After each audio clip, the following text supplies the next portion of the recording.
বন্ধুরা, তোমরা কেমন আছো? আশা করি তোমরা ভালো আছো। আমিও খুব ভালো আছি।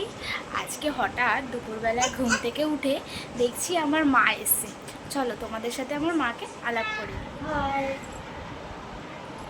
এখন এরা দুজন মিলে ফোন দেখছে।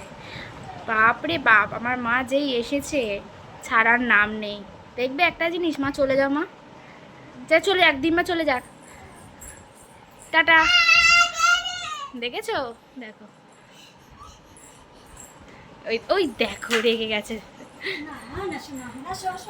ঠিক আছে ঠিক আছে ঠিক আছে, রাগ করতে হবে না, ঠিক আছে।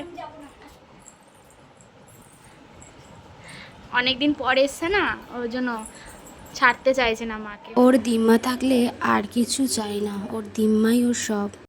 এখন যাচ্ছি আমরা মেলায়, আমি, মা আর আমার শাশুড়ি মা আর আমার কুটুসোনা।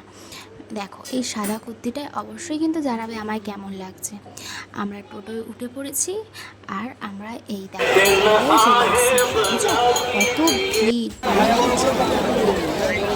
তো আজকে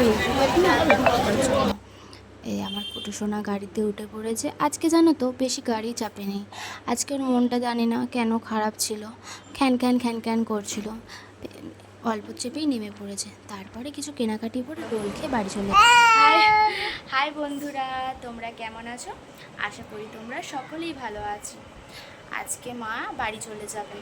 কালকে মা এসেছিল বিকেল নাগাদ, আর আমার ছেলে এত কান্না, থামানো যাচ্ছে না।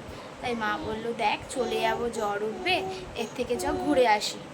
আর তাই জন্য আমি কুটুসোনা মা আমার বাড়ি যাচ্ছি, মানে আমার বাপের বাড়ি যাচ্ছি।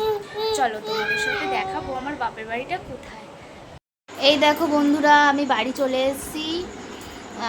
পুরো তোমাদের ভিডিওটা আমি শেয়ার করতে পারলাম না ট্রেনের ভেতরে, কারণ ট্রেনের মধ্যে এত ভিড় ছিল, তার মধ্যে লাগেজ ছিল আর একটা ছোট বাচ্চা ছিল, ওর জন্য ওকে নিয়ে ভিডিও করা সম্ভব হয়নি। আমি এখন বাড়ি চলে এসেছি। আজকের ভিডিওটা এইটুকানি। প্লিজ ভালো লাগলে লাইক, কমেন্ট অ্যান্ড সাবস্ক্রাইব করে দিও, আর এই ছোট্ট বোনটার পাশে থেকো। টাটা। আর আরেকটা জিনিস দেখো, কি খেলা খেলছে, মানে